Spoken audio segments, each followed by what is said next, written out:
Freedom. The next step in our journey through the fundamentals is this value of freedom. And it might seem strange to talk about freedom when our readings include a list of "you shall nots," and we see Jesus literally using a whip to interrupt other people's business. Yet that is the core of what's happening here.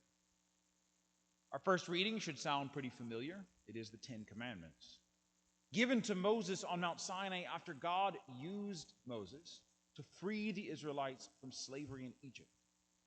Now, most of us have seen dramatic depictions of these events in movies. It's still somewhat part of the popular imagination to picture Moses standing resolutely before Pharaoh and demanding, "Let my people go." Of course, that's an incomplete picture. Should we be surprised the world doesn't quite get it right? There are some good films about this, but a crucial detail is usually missing. Moses doesn't just say, "Let my people go." The freedom he demands is not generic. What God says through him is, "Let my people go, that they may hold a feast for me in the wilderness." There's a reason for wanting the freedom: a festival, sacrifice, worship.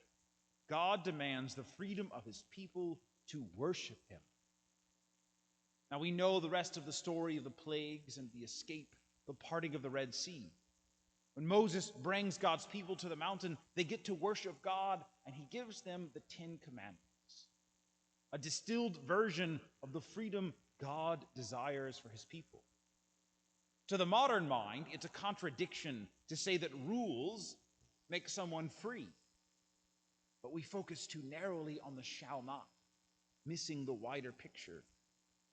The wider picture is that primal battle of good versus evil that we're part of whether we like it or not.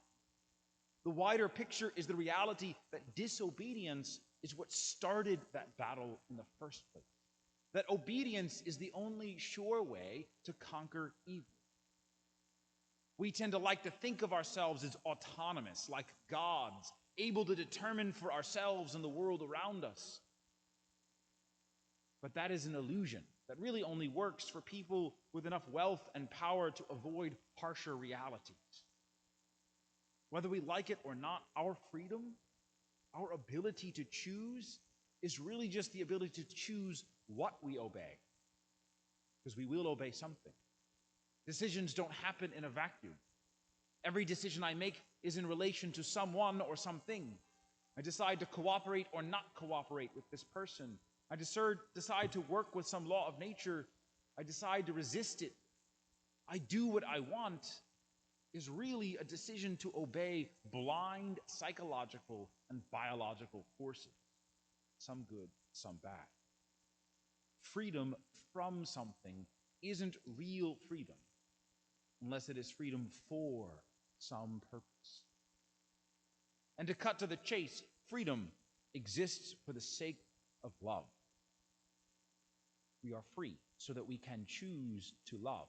And these commandments help us in that freedom by giving us a basic outline, a boundary of what makes love real and possible. Because if you want to have the freedom to love someone, well, you can't kill them or steal from them or lie to them or treat them like objects for your pleasure. The freedom to love your family means you can't ignore the debt you owe to those who gave you life. You can't simply betray the unique bond with your spouse. The freedom to even know what love is means we have to acknowledge its source, the one true God who is love. Because he is God and he is love, when we speak of him, it must be with reverence. Because he created us to love, we have to set aside time from work long enough to show our love to him and to each other. And if we refuse to do these things, to obey these commandments, we're not more free, but less.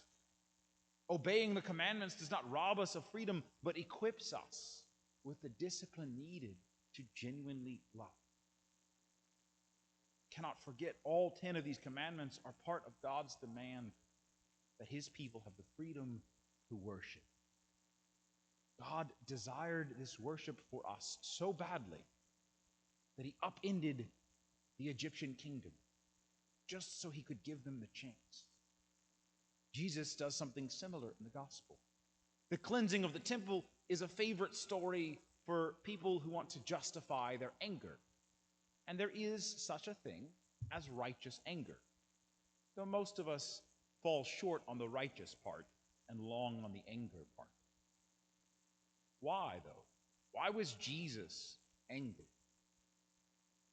For context, these money changers and animal salesmen were providing an important service. It is God's command that the Jews offer animals in sacrifice at the temple, and it had to be a healthy, high-quality animal. And for those Jews who had to travel hundreds of miles to get to the temple, bringing an animal along risked it getting sick or injured and being unsuitable. And they also couldn't use their foreign and pagan currency. So these merchants provided a way for them to change out for usable money to buy the kinds of animals God himself asked to be offered. So it's not what they were doing that Jesus was mad about. It's where they were doing it. They were in the court of the Gentiles, a part of the temple set aside for non-Jews who wanted to worship God, because only circumcised Jews were allowed to the inner part. But instead of finding a prayerful place to encounter God, these God-fearing Gentiles were forced to endure the hustle and bustle of a marketplace. So did Jesus violate the freedom of these merchants by driving them out? Or did he rather protect the freedom of the Gentiles to approach God? No one was more free than Jesus Christ, who is God, after all, has the power to do whatever he wants. But he understands human nature. He designed it. He knows the cancerous effect of original sin on human nature. So he flexes his infinite freedom and power to do one thing: to conquer evil by obedience, to offer his body as the temple to be destroyed and rebuilt, to freely die, so that we can finally accept the freedom to live as we're meant to, for love. And this love is not the wisdom of the world that looks at rules and rituals with disgust. No, it is the wisdom of God that looks fondly on the liberating power of objective morality. While teaching 7th grade, I would give a quiz, fact or opinion. One of the statements on there, right? Murder is wrong, fact or opinion. Most of them have been trained to say, oh, morality is an opinion. It's not true.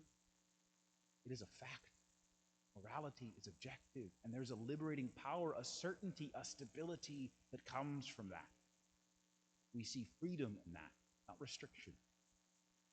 It is the wisdom of God that willingly endures limitations placed on us by other people's needs, by their weaknesses, because they are a chance to love. They give us the freedom, the opportunity to love. It is the wisdom of God that sees that having no bounds, no bonds at all, is not real freedom. It turns into the isolation of hell. Freedom is the chance to look at the face of another, the face of God himself, ultimately, to be able to say with integrity, I am yours. So if you want that freedom, submit yourself to the whip wielded by Jesus Christ.